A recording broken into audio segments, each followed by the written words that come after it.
तो चलिए यहाँ पे बात करते हैं फूरियर सीरीज के एग्जाम्पल के बारे में कि अगर हमें कोई एक जियोमेट्रिकल इक्वेशन के फॉर्म में कोई फंक्शन दिया जाता है तो ऐसे फंक्शन को हम किस तरह से फूरियर सीरीज के फॉर्म में लिख सकते हैं। तो यहाँ पे हम बात करने वाले हैं एग्जाम्पल नंबर 2 के बारे में। तो हमारे पास फंक्शन कौन सा है? Function f of x is equals to -1 और function f of x is equals to 1। ये एक ही फंक्शन के दो अलग अलग पार्ट है जो कि दो अलग अलग लिमिटेशंस के अंदर क्या होते हैं, अप्लाई होते हैं। एफ ऑफ एक्स की वैल्यू -1 होती है जब हम यहाँ पे कंसीडर करते हैं -π less than x less than 0 के पीरियड को, और जब हम 0 less than x less than π के पीरियड को कंसीडर करते हैं तो इसी एफ ऑफ एक्स की वैल्यू बनती है 1। तो हमें यहाँ पे ये चेक करना है कि किस तरह से इस फंक्शन का ये जो फूरियर एक्सप्रेशन है वो फाइंड आउट हो सकता है। तो चलिए बात करते हैं इस पूरे के पूरे लेक्चर के बारे में डिटेल में। लेकिन इनसे पहले मैं आपको ये बात बताना चाहता हूँ कि यहाँ पे हम कुछ इवन फंक्शन और ओड फंक्शन की डेफिनेशन के बारे में बात करेंगे। फिर यहाँ पे हम ये भी बात करेंगे कि साइन सीरीज और कोसाइन सीरीज यहाँ पे किस तरह से इस्तेमाल हो सकती है। तो अगर अभी तक आपने वो वीडियोस नहीं देखे हैं तो प्लीज़ पहले इस वीडियो के डिस्क्रिप्शन को चेक कीजिए, वहाँ से आपको उन सभी वीडियोस की लिंक मिल जाएगी। सो पहले आप अगर उस इवन सीरीज और ओड सीरीज के बारे में देख लेते हैं तो आपको इस एग्जाम्पल को समझने में आसानी रहेगी। तो चलिए बात करते हैं इस एग्जाम्पल नंबर 2 के बारे में। ये है हमारा एग्जाम्पल नंबर 2। तो इस एग्जाम्पल नंबर 2 का क्वेश्चन क्या है, देखिए। A piecewise monotonic and a bounded function f of x with period 2 time pi is defined as, मतलब कि एक हमारा मोनोटोनिक और bounded function f of x है। तो ये जो हमारा f of x फंक्शन है वो कितने पीरियड पे दिया गया है, वो यहाँ पे 2 टाइम पाई पीरियड के ऊपर डिफाइन हुआ है। अब देखिए यहाँ पे ये बोला गया है कि ये पीस वाइज मोनोटोनिक और कंटिन्यूअस फंक्शन है। तो इसका मतलब ये है कि किसी भी वैल्यू के पास अगर आप इस फंक्शन की वैल्यू फाइंड आउट करना चाहते हैं, मतलब कि अगर आप यहाँ पे x की वैल्यू कोई भी रखते हैं तो आपको इसके रिस्पेक्ट में जो f ऑफ x की वैल्यू मिलने वाली है वो सभी टर्म्स के पास क्या होगी, डिफाइंड होगी। मतलब कि कोई भी ऐसी टर्म यहाँ पे नहीं आएगी या फिर कोई भी ऐसी वैल्यू यहाँ पे नहीं आएगी कि जिसके पास ये आपका फंक्शन क्या हो, इनडिफाइंड हो। मतलब कि सभी वैल्यूज के पास ये आपका फंक्शन क्या है, डिफाइंड है। तो इसके लिए हमने इसे क्या बोला है, पीस वाइज मोनोटोनिक और कंटिन्यूअस फंक्शन। अब देखिए यहाँ पे पूरे के पूरे 2 टाइम पाई के पीरियड को हमने क्या किया है, डिवाइड किया है। अब देखिए ये फंक्शन कितने क्राइटेरिया के ऊपर यहाँ पे कंटिन्यूअस है, 2 टाइम पाई के ऊपर। लेकिन जब आप -π से लेकर 0 तक की बात करते हैं तो यहाँ पे फंक्शन क्या है, f of x is equals to -1। और जब आप बात करते हैं 0 से लेकर π तक के क्राइटेरिया की तो यहाँ पे आपको फंक्शन f ऑफ x की वैल्यू क्या मिलती है, 1।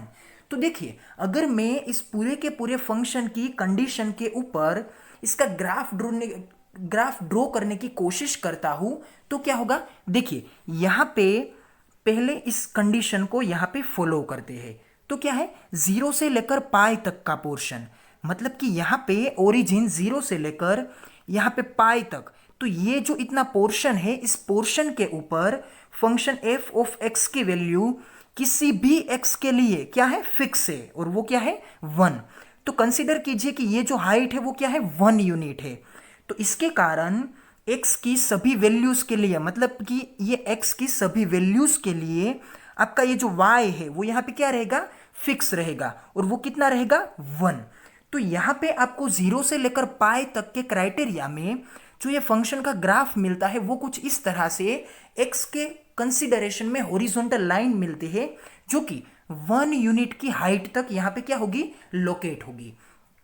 कुछ इसी तरह से अगर आप यहाँ पे -π से लेकर 0 तक की लिमिट में बात करते हैं तो क्या होगा, -π से लेकर 0 तक के पीरियड में ये आपका फंक्शन f ऑफ x उसी तरह से -1 की वैल्यू को यहाँ पे क्या करता है, फिक्स कंसिस्ट करता है। तो देखिए यहाँ पे भी -x की कोई भी वैल्यू के लिए ये जो आपका फंक्शन f(x) है वो यहाँ पे क्या है, फिक्स, एक हॉरिजॉन्टल लाइन है। लेकिन ये हॉरिजॉन्टल लाइन थर्ड क्वाड्रेंट में है, जबकि ये हॉरिजॉन्टल लाइन कौन से क्वाड्रेंट में थी, फर्स्ट क्वाड्रेंट में। तो थर्ड क्वाड्रेंट में होने के कारण ये नेगेटिव है और ये क्या है, पॉजिटिव है। तो कुछ इस तरह से हमने ग्राफ ड्रॉ किया, जो ग्राफ हमें यहाँ पे ये बताता है कि ये पूरा का पूरा फंक्शन कुछ इस तरह से यहाँ पे नेगेटिवली और यहाँ पे कुछ इस तरह से पॉजिटिवली इनफाइनाइट वैल्यूज तक क्या होता है, एक्सपांड होता है। तो अब हमें क्या करना है, इस फंक्शन को जो कि यहाँ पे जियोमेट्रिकल फॉर्म में कुछ इस तरह से एक्सप्लेन होता है, हमें इसे टर्न आउट करना है या फिर हमें इसे क्या करना है, एक्सपांड करना है। किस में, फूरियर सीरीज के फॉर्म में। तो देखिए यहाँ पे हम इस आंसर को चेक करने की कोशिश करते हैं। Hence the function f(x) is equals to -1 और 1। मतलब कि ये जो हमारा फंक्शन है वो यहाँ पे दो वैल्यूज को कंसीडर कर सकता है, या तो ये वैल्यू +1 हो सकती है या फिर ये वैल्यू क्या हो सकती है, -1 हो सकती है। तो देखिए जैसे कि हम इवन और ओड की डेफिनेशन को जानते हैं, हमें क्या करना पड़ेगा, पहले तो इस पूरे के पूरे फंक्शन को यहाँ पे हमें ये एक्सप्लेन करना पड़ेगा कि ये फंक्शन इवन है या फिर ओड है। तो हम क्या करते हैं, देखिए let us check it is odd और इवन। मतलब कि ये ओड है या फिर इवन है, ये हमें यहाँ पे चेक करना है। तो देखिए function f(x) is equals to -1। तो ये कौन से क्राइटेरिया में -1 है, -π से लेकर 0 तक के क्राइटेरिया में, मतलब कि इतने पोर्शन में या फिर इतने पीरियड में ये क्या है, -1 है। और यहाँ पे ये +1 है, लेकिन कौन से क्राइटेरिया में +1 है, 0 तक से लेकर π तक के क्राइटेरिया में ये क्या है, +1। तो देखिए यहाँ पे y एक्सिस की कंपैरिजन में हमें एक पोर्शन यहाँ पे नेगेटिव साइड में मिलता है और दूसरा पोर्शन हमें यहाँ पे पॉजिटिव साइड में मिलता है। मतलब कि जब हमारी लिमिटेशन -π से लेकर 0 तक की होती है तो फंक्शन हमें क्या मिलता है, नेगेटिव वैल्यूज के साथ। और जैसे ही हमारी लिमिटेशन पॉजिटिव फॉर्मेट में होती है, मतलब कि 0 से लेकर π तक, तो हमें y क्या मिलता है, पॉजिटिव। तो देखिए x की ये नेगेटिव वैल्यूज थी तो हमें y भी क्या मिला है, नेगेटिव। और यहाँ पे x की ये सभी वैल्यू क्या थी, पॉजिटिव, तो हमें y भी क्या मिल रहा था, पॉजिटिव। तो कुछ इस तरह से हम यहाँ पे जैसे ये पॉजिटिव x का इस्तेमाल करते हैं तो हमें y क्या मिलता है, पॉजिटिव मिलता है।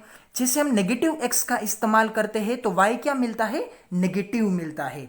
तो इसके कारण अगर हम इस कंडीशन को अप्लाई करते हैं तो देखिए यहाँ पे अगर मैं इस इक्वेशन में दोनों साइड में, मतलब कि अगर 1 के साथ यहाँ पे मैं -1 लिखता हूं तो मुझे x के रिप्लेसमेंट में भी क्या लिखना पड़ेगा, -x लिखना पड़ेगा।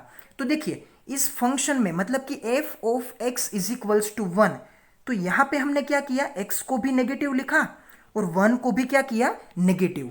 तो यहाँ पे ये जो हमारी लिमिटेशन थी, ये लिमिटेशन भी यहाँ पे क्या होगी, चेंज होगी। अब देखिए 0 < x π, तो अगर मैंने यहाँ पे x की वैल्यूज को नेगेटिव अप्लाई किया है तो मुझे भी इस इन इक्वालिटी में क्या करना पड़ेगा, सभी टर्म्स को नेगेटिव लिखना पड़ेगा। तो देखिए 0 को भी नेगेटिव लिखना पड़ेगा, x को भी नेगेटिव लिखना पड़ेगा और पाई को भी नेगेटिव लिखना पड़ेगा। और जैसे कि हम इन इक्वालिटी के प्रिंसिपल को जानते हैं कि अगर मैं इन इक्वालिटी के सभी टर्म्स को अगर मैं नेगेटिव साइन अप्लाई करता हूं तो क्या होगी, ये इन इक्वालिटी चेंज हो जाएगी। मतलब कि ये जो लेस देन का रिलेशन है दोनों टर्म में, वो यहाँ पे क्या हो जाएगा, ग्रेटर देन का रिलेशन हो जाएगा। और ये हमारा x, ये यहाँ पे क्या बन जाएगा, ये -x, ये है हमारा -π। और यहाँ पे जैसे कि हम जानते हैं कि +0 और -0 ऐसी कोई वैल्यू नहीं होती है, सिर्फ और सिर्फ क्या होता है, 0। तो देखिए ये इन इक्वालिटी यहाँ पे कुछ इस तरह से क्या हो जाती है, चेंज हो जाती है। और जैसे कि हमें यहाँ पे देखने को मिलता है कि ये हमारा -π x <0, तो कुछ इस तरह से ये हमारी पूरी की पूरी इन इक्वालिटी प्रिपेयर होती है। तो देखिए जैसे कि मैंने यहाँ पे x और 1 को नेगेटिव इस्तेमाल किया तो ये हमारी ये जो पूरी की पूरी इन इक्वालिटी थी वो कुछ इस तरह से क्या हो गई, चेंज हो गई। तो इसके कारण हम क्या कर सकते हैं, अब देखिए यहाँ पे ये जो हमारा एफ ऑफ माइनस एक्स है, तो इस -1 में से इस नेगेटिव साइन को हम क्या करते हैं, बाहर ले लेते हैं, और इस 1 के रिप्लेसमेंट में हम क्या लिखते हैं, इस 1 के रिप्लेसमेंट में हम लिखते हैं ये एफ ऑफ एक्स। तो क्या बनता है, f of minus x is equals to ये minus sine as it is, और ये 1, मतलब कि ये क्या बन जाएगा, एफ ऑफ एक्स। तो इसके कारण हमें मिलता है f of minus x is equals to minus f of x. तो देखिए ये फंक्शन कैसा बनता है, ये फंक्शन यहाँ पे ओड बनता है, क्योंकि अगर मैं यहाँ पे x की वैल्यू नेगेटिव अप्लाई करता हूं तो इसके रिस्पेक्ट में मुझे जो y मिलता है वो भी क्या मिलता है, नेगेटिव मिलता है। तो अगर x के रिस्पेक्ट में y पॉजिटिव और नेगेटिव क्राइटेरिया में चेंज होते रहता है तो इसका मतलब क्या है, फंक्शन शुड बी ओड। और अगर आपका फंक्शन, मतलब कि ये जो आपका कंडीशनल फंक्शन है वो अगर ओड होता है तो रिजल्ट में आपको क्या मिलेगा, सिर्फ और सिर्फ साइन सीरीज मिलेगी। तो साइन सीरीज अगर आपको रिजल्ट में मिलती है तो साइन सीरीज का मतलब क्या होता है, देखिए साइन सीरीज मिलने का मतलब ये है कि हमारे 3 कोएफिशिएंट्स, क्या है 3 coefficient, A note, A N और बी एन, मतलब कि इन तीनों कोएफिशिएंट में से ये ए एन और ए नोट, ये दोनों कोएफिशिएंट क्या रहेंगे, 0 रहेंगे, और सिर्फ आपको ये बी एन कोएफिशिएंट ही यहाँ पे मिलेगा। तो इसका मतलब ये है कि हमें डायरेक्टली कौन सा कोएफिशिएंट फाइंड आउट करना चाहिए, b n coefficient find out करना चाहिए, क्योंकि यहाँ पे ए नॉट और ए एन ये दोनों कोएफिशिएंट क्या होने वाले हैं, 0 होने वाले हैं। तो मैं फिर से आपको रिपीट करके बता देना चाहता हूं कि अभी तक अगर आपने मेरा इवन सीरीज और ओड सीरीज के बारे में या फिर साइन सीरीज और कोसाइन सीरीज के बारे में एक्सप्लेनेशन देने वाला वीडियो अभी तक नहीं देखा है तो आप इस वीडियो के डिस्क्रिप्शन में चेक कीजिए, वहां पे उस वीडियो की लिंक मैंने दे रखी है, वहां से आप पहले इवन सीरीज और ओड सीरीज के बारे में डेफिनेशन क्लियर कीजिए। वहां से आपको यह पता चल जाएगा कि ऐसी कौन सी कंडीशन है कि जिसके कारण ओड और इवन के क्राइटेरिया में अगर आपका फंक्शन ओड होता है तो ये दोनों कोएफिशिएंट यहाँ पे 0 बनते हैं, जबकि सिर्फ और सिर्फ आपका बी एन कोएफिशिएंट ही यहाँ पे डिफाइंड रहता है। सो आई होप कि यहाँ पे आपको अभी तक का ये जो पूरा का पूरा क्लेरिफिकेशन था वो समझ में आ गया होगा। अब हम क्या करेंगे, अभी तक हमने जो ये रिजल्ट निकाला है कि ये हमारी सीरीज आगे क्या बनने वाली है, साइन सीरीज, तो हम इस रिजल्ट के ऊपर वर्क करते हैं और बी एन कोएफिशिएंट को फाइंड आउट करते हैं। अब देखिए लास्ट टाइम हमने क्या बात की थी कि हमें यहाँ पे जो रिजल्ट मिलने वाला है वो रिजल्ट क्या होगा, साइन सीरीज के अकॉर्डेंस में मिलेगा। तो देखिए साइन सीरीज को यहाँ पे डिफाइन करने वाला स्टेटमेंट आपको यहाँ पे मैंने दे रखा है, तो वो स्टेटमेंट क्या है, देखिए that is why we will have 2 coefficients a nought and a n will be 0। मतलब कि हमें यहाँ पे जो रिजल्ट मिला है वो रिजल्ट ओड फंक्शन होने के कारण कौन सा रिजल्ट मिलने वाला है, साइन सीरीज के फॉर्मेट में। तो साइन सीरीज कहाँ पे आती है, जब हमारे पास ए नोट और ए एन दोनों कोएफिशिएंट 0 हो जाते हैं बिकॉज ऑफ ओड फंक्शन, तो इसके कारण हमें क्या मिलता है, साइन सीरीज मिलती है। और यहाँ पे in this case only coefficient b n will exist, मतलब कि हमारे पास यहाँ पे सिर्फ और सिर्फ एक कोएफिशिएंट ही यहाँ पे बतौर रिजल्ट हमें मिलने वाला है, और वो कोएफिशिएंट क्या होगा, वो कोएफिशिएंट यहाँ पे बी एन होगा। तो डायरेक्टली हम यहाँ पे बी एन कोएफिशिएंट की वैल्यू को फाइंड आउट करते हैं। तो देखिए बी एन कोएफिशिएंट का इक्वेशन क्या है, b n is equals to 1/पाई इंटीग्रेशन फ्रॉम -पाई to pi f of x sine of n x d x. अब देखिए ये हमारा फंक्शन एफ ऑफ एक्स ये क्या है, ये है यहाँ पे ओड फंक्शन। दूसरी बात कि साइन फंक्शन कैसा है, साइन खुद ब खुद भी क्या है, एक ओड फंक्शन है, मतलब कि यहाँ पे हमारा एफ ऑफ एक्स और ये हमारा साइन ऑफ एन एक्स दोनों फंक्शन एक दूसरे के साथ मल्टीप्लिकेशन के फॉर्मेट में है। तो इसका मतलब ये है कि 2 ओड फंक्शन एक दूसरे के साथ मल्टीप्लिकेशन के फॉर्मेट में है। अब ओड फंक्शन की डेफिनेशन क्या है कि अगर मैं इन दोनों ओड फंक्शन में पॉजिटिव वैल्यूज को अप्लाई करता हूं तो मुझे रिजल्ट में क्या मिलेगा, पॉजिटिव वैल्यू ही मिलेगी दोनों में। तो दोनों की पॉजिटिव वैल्यू का मल्टीप्लिकेशन क्या होगा, वो भी मुझे रिजल्ट में पॉजिटिव मिलेगा। मतलब कि दोनों में पॉजिटिव वैल्यू अप्लाई करने के कारण मुझे रिजल्ट क्या मिलता है, पॉजिटिव। अब देखिए हम नेगेटिव वैल्यूज के बारे में बात करते हैं। अगर मैं इस ओड फंक्शन में नेगेटिव वैल्यू अप्लाई करता हूं, इस ओड फंक्शन में मैं नेगेटिव वैल्यू अप्लाई करता हूं, तो क्या होगा, इस ओड फंक्शन की इस नेगेटिव वैल्यू के कारण जो रिजल्ट मिलेगा वो क्या होगा, नेगेटिव होगा। यहां पे भी इस ओड फंक्शन में भी इस नेगेटिव वैल्यू के कारण जो पूरा का पूरा रिजल्ट मिलेगा वो क्या होगा, वो भी नेगेटिव होगा। मतलब कि दोनों ओड फंक्शन का इंडिविजुअल रिजल्ट क्या आता है, नेगेटिव आता है। और यहां पे दोनों ओड फंक्शन का क्या है, मल्टीप्लिकेशन। मतलब कि दोनों की इंडिविजुअल इस नेगेटिव वैल्यू का जो मल्टीप्लिकेशन आएगा वो क्या होगा, माइनस माइनस प्लस होगा। मतलब कि रिजल्ट में आपको क्या मिलेगा, रिजल्ट में आपको दोनों में नेगेटिव वैल्यू अप्लाई होने के बावजूद भी फाइनल रिजल्ट आपको क्या मिलेगा, पॉजिटिव मिलेगा। तो देखिए इसके कारण क्या होता है कि दो ओड टर्म्स का या फिर दो ओड फंक्शन का मल्टीप्लिकेशन आपको क्या वैल्यू देता है, आपको ये रिजल्ट में एक इवन फंक्शन के जैसा रिजल्ट आपको देता है। तो मतलब कि एफ ऑफ एक्स और साइन ऑफ एन एक्स दोनों ओड होने के कारण एक दूसरे का multiplication as a even function यहां पे क्या करेगा, बिहेवियर देगा। तो इसके कारण हम यहां पे क्या कर सकते हैं, अगर आपकी लिमिटेशन माइनस पाई से पाई तक की है और अगर आपका फंक्शन का ये जो नेचर है वो नेचर अगर इवन है, तो आप क्या कर सकते हैं, आप यहाँ पे नेगेटिव पाई से पाई तक की लिमिटेशन को 2 से मल्टीप्लाई कर सकते हैं और इस लिमिट को हाफ लिख सकते हैं, मतलब कि 0 से लेकर पाई तक की। और यहाँ पे आपका इवन फंक्शन रहेगा एज इट इज। तो हमने क्या किया है, अब देखिए यहाँ पे हमने कुछ इस तरह से लिमिटेशन को क्या किया, चेंज किया। देखिए माइनस पाई से पाई तक की लिमिट को हमने यहाँ पे 0 से पाई तक कर दिया और यहाँ पे हमने 2 को क्या कर दिया है, इक्वेशन में मल्टीप्लाई कर दिया है। अब देखिए फंक्शन एफ ऑफ एक्स की वैल्यू क्या थी, वो यहाँ पे थी 1 वैल्यू। तो हम क्या करेंगे, यहाँ पे हमने एफ ऑफ एक्स के रिप्लेसमेंट में 1 लिख दिया।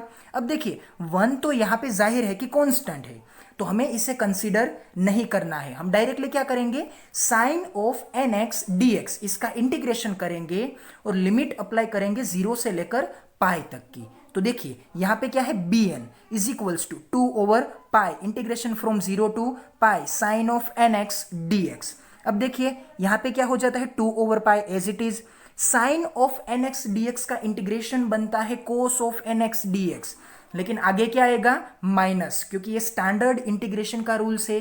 दूसरी बात कि अगर वेरिएबल के साथ कोई एक टर्म मल्टीप्लाइड होती है, मतलब कि वेरिएबल क्या है x, लेकिन इसके आगे मल्टीप्लाइड टर्म क्या है, ये यहाँ पे है n, तो आपको क्या करना पड़ेगा, स्टैंडर्ड इंटीग्रेशन के इक्वेशन में n को एज अ डिनोमिनेटर लिखना पड़ेगा। तो हमने क्या कर दिया, इसे डिनोमिनेटर लिख दिया। फिर हमें क्या करना है, इसमें लिमिट अप्लाई करनी है। तो लिमिट अप्लाई करने में हमें कोई दिक्कत ना हो या फिर कोई मिस्टेक ना हो, इसके लिए हमने क्या किया, इस नेगेटिव साइन को आप यहाँ पे बाहर ले लीजिए। तो यहाँ पे क्या बन जाएगा, -2 ओवर पाई, और यहाँ पे ब्रैकेट में क्या बचता है, cos of n time x upon n. फिर क्या लिमिट अप्लाई करेंगे, 0 से लेकर पाई तक। अब देखिए पहले हम अपर लिमिट अप्लाई करते हैं, मतलब कि cos of n time x इसका क्या होगा, cos of n time pi. तो देखिए cos of n time pi. फिर क्या करेंगे, लोअर लिमिट 0 को इस्तेमाल करते हैं, तो क्या होगा, कोस ऑफ एन टाइम 0, तो ये क्या होगा, कोस ऑफ 0। अब देखिए यहां पे इस पूरे के पूरे इक्वेशन में ये आपका n क्या है, वो तो एक फिक्स वैल्यू है, इसे आप बाहर ले सकते हैं। तो क्या होगा, -2 ओवर एन टाइम पाई। अब देखिए इस इक्वेशन में हम कोस ऑफ 0 की वैल्यू को जानते हैं। कोस ऑफ 0 की वैल्यू क्या है, +1। तो हमने क्या कर दिया, यहाँ पे जो कोई भी वैल्यूज हम यहाँ पे सिंप्लीफाई कर सकते थे उसे हमने यहाँ पे सिंप्लीफाई कर दिया है। अब देखिए ये है हमारा बी एन कोएफिशिएंट, जो कि हमने इस इक्वेशन में पहले क्या किया, ओड और इवन की डेफिनेशन को इस्तेमाल किया। फिर हमने यहाँ पे लिमिटेशन को हाफ करके इक्वेशन को 2 से मल्टीप्लाई कर दिया। फिर हमने यहाँ पे एफ ऑफ एक्स की वैल्यू 1 अप्लाई की। फिर बाद में sine of n x d x का इंटीग्रेशन किया, लिमिट अप्लाई की, और बाद में हमें क्या मिला है, बी एन कोएफिशिएंट। अब देखिए इस बी एन कोएफिशिएंट की वैल्यू अभी तक फिक्स नहीं हुई है, क्योंकि यहाँ पे इसकी वैल्यू n के ऊपर डिपेंडेंट है। अगर आपका n इवन होगा तो उसके ऊपर भी आपको एक अलग रिजल्ट मिलेगा। अगर आपका n ओड होता है तो उसके ऊपर भी आपको एक अलग रिजल्ट मिलने वाला है। तो देखिए, अगर हमारे इस इक्वेशन में n की वैल्यू इवन होती है तो क्या होगा, देखिए हमें दो केस कंसीडर करने हैं। In this equation we will take two cases.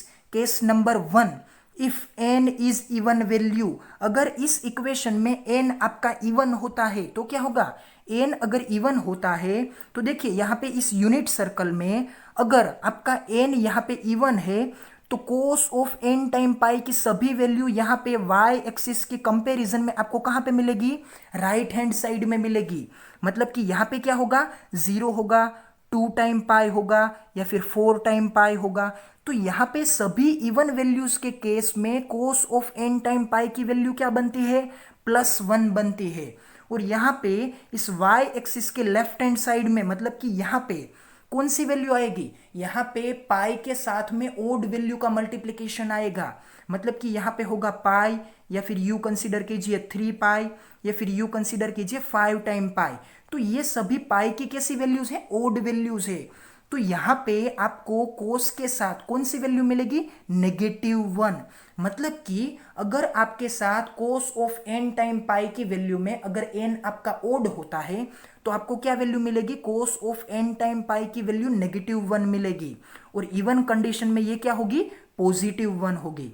तो कुछ इस तरह से हम यहाँ पे दोनों केस को कंसीडर करते हैं और यहाँ पे रिजल्ट चेक करने की कोशिश करते हैं। तो देखिए, पहले हमने क्या लिया है, इवन वैल्यू का केस। तो यहाँ पे क्या होगा, cos of n time pi will be +1। तो देखिए, अगर मैं यहाँ पे इस इक्वेशन में +1 लिखता हूं तो क्या होगा, ये होगा +1 क्या, कोस ऑफ n टाइम पाई। फिर क्या होगा, ये -1 क्योंकि यहाँ पे एक टर्म ऑलरेडी प्रेजेंट है। तो +1 और -1 विल बी 0। तो इसके कारण क्या होगा, देखिए bn is equals to 2/n pi 1 minus cos of n time pi. अब देखिए यहाँ पे मैंने 1 को पहले लिखा है और कोस ऑफ n टाइम पाई को बाद में लिखा है। देखिए इस इक्वेशन में कुछ इस तरह से है, दोनों में ये थोड़ा सा चेंज है। यहाँ पे क्या है, कोस ऑफ n टाइम पाई -1, यहाँ पे क्या है 1 minus cos of n time pi. Because ये जो नेगेटिव साइन थी ना वो मैंने यहाँ पे ब्रैकेट के अंदर अप्लाई कर दी है, इसके कारण, और कुछ रीजन नहीं है। अब देखिए यहाँ पे क्या होगा, 1 माइनस 1 विल बी 0। मतलब कि ये आपका bn कोएफिशिएंट n की इवन वैल्यू होने के कारण यहाँ पे पूरा का पूरा bn कोएफिशिएंट क्या हो जाता है, 0 हो जाता है। मतलब कि ये कोएफिशिएंट आपके लिए इवन वैल्यूज की कंडीशन में कोई भी काम का नहीं है। इसका आंसर क्या बनेगा, 0। तो हमें क्या करना पड़ेगा, अब ओड कंडीशन को चेक करनी पड़ेगी। तो देखिए case number 2, if n is odd value. तो ओड वैल्यू में हमने क्या बोला था, n की अगर वैल्यूज ओड होती है तो आपका कोस of n time pi will be -1। तो देखिए यहाँ पे ये आपका कोस of n time pi will be -1 और ये ऑलरेडी एक -1 तो इक्वेशन में है। तो ये क्या होगा, -2 बनेगा। तो अगर यहाँ पे ये -2 बनता है तो क्या होगा, देखिए यहाँ पे हमने ऑलरेडी पॉजिटिव बना के इक्वेशन को इस्तेमाल किया है। तो क्या होगा, 1 माइनस -1 क्योंकि कोस ऑफ n टाइम पाई क्या है, -1। तो ये रिजल्ट क्या बनेगा, 4 टाइम n अपॉन पाई। तो हमारे पास यहाँ पे ये कंक्लूजन बन के आता है कि अगर आपका फंक्शन ओड है और इसमें सिर्फ और सिर्फ कौन सा कोएफिशिएंट यहाँ पे एग्जिस्ट करेगा, bn। तो bn की वैल्यू हमें कुछ इस तरह से मिल चुकी है। लेकिन अगर इसमें भी इस bn में आप n इवन वैल्यू में इस्तेमाल करते हैं तो आपको रिजल्ट क्या मिलेगा, 0। लेकिन अगर आप यहाँ पे ओड वैल्यूज इस्तेमाल करते हैं तो रिजल्ट क्या मिलेगा, 4/n पाई। तो देखिए यहाँ पे हम इस bn को मतलब कि ओड वैल्यूज के साथ इस bn कोएफिशिएंट को फूरियर सीरीज के बेसिक इक्वेशन में इस्तेमाल करते हैं। और आखिरकार हम ये भी जानते हैं कि a0 और an ये दोनों कोएफिशिएंट यहाँ पे क्या है, 0 है। तो सिर्फ और सिर्फ bn की इस ओड n की कंडीशन में जो वैल्यू बनती है इसे हम फूरियर सीरीज के इक्वेशन में रिप्लेस करते हैं। तो आखिर में हमें क्या मिलेगा, इस दी गई कंडीशन में मतलब कि हमें जो ये पूरा का पूरा आगे का ग्राफ मिला था और जो हमारा ओड फंक्शन था उसका हमें फूरियर एक्सप्रेशन मिल जाएगा। तो देखिए यहाँ पे फूरियर सीरीज का बेसिक इक्वेशन क्या है, ये है हमारा बेसिक इक्वेशन कि जिसमें a0, an और bn ये तीनों कोएफिशिएंट यहाँ पे प्रेजेंट है।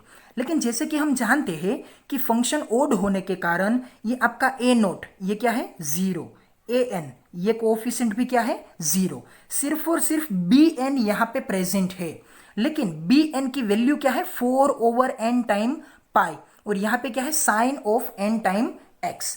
तो अब हमें क्या करना है, यहाँ पे जो आगे के ये जो दोनों टर्म है इसे हमें निग्लेक्ट कर देना है। और दूसरी बात कि यहाँ पे ये जो पूरा का पूरा कोएफिशिएंट है 4/n टाइम पाई, ये सिर्फ और सिर्फ ओड वैल्यूज की कंडीशन में ही क्या है डिफाइंड है, जबकि इवन वैल्यूज के लिए ये जो आपका ब्रैकेट है ना, मतलब कि ये बी एन कोएफिशिएंट ये क्या हो जाएगा 0। तो हमने क्या कर दिया, यहाँ पे सिग्मा के साथ ये जो कोई भी एन यहाँ पे चूज होने वाले थे वहां पे हमने क्राइटेरिया लिख दिया, एन शुड बी ओड, मतलब कि एन की वैल्यू को आपको यहाँ पे ओड कंसीडर करना है, चाहे आप कहां तक भी इनफाइनाइट तक ले सकते हैं। तो यहाँ पे क्या है 4/n time pi into sine of nx। अगर मैं यहाँ पे ओड n की वैल्यू को कुछ यहाँ पे लिखने की कोशिश करता हूं तो क्या होगा 4/पाई, ये वैल्यू तो यहाँ पे फिक्स है, तो क्या होगा 4/पाई, ये यहाँ पे हम ब्रैकेट के बाहर लिखेंगे। लेकिन ये जो आपका sine of n time x upon n है, मतलब कि हम यहाँ पे n की वैल्यू को सक्सेसिवली 1, 3, 5 कुछ इस तरह से पॉजिटिव ओड n के साथ यहाँ पे क्या कर सकते हैं, रिप्लेस कर सकते हैं, जिसके कारण हमें यहाँ पे ये जो पूरा का पूरा ब्रैकेट है ना, ये ब्रैकेट हमें यहाँ पे मिल जाएगा, sign of x/1, sign of 3x/3 और sine of 5x/5 plus up to so on. तो ये जो आपका एक्सप्लेनेशन है या फिर ये जो आपका एक्सप्रेशन है, ये एक्सप्रेशन किसे रिप्रेजेंट करता है, आपके उस पहले वाले ग्राफ में दिए जाने वाले इस फंक्शन का, मतलब कि ये जो आपका फंक्शन है ना, इस फंक्शन का ये क्या है, फूरियर एक्सप्लेनेशन है। सो आई होप कि यहाँ पे आपको ये पूरा का पूरा एक्सप्लेनेशन समझ में आ गया होगा। So thank you so much for watching my video.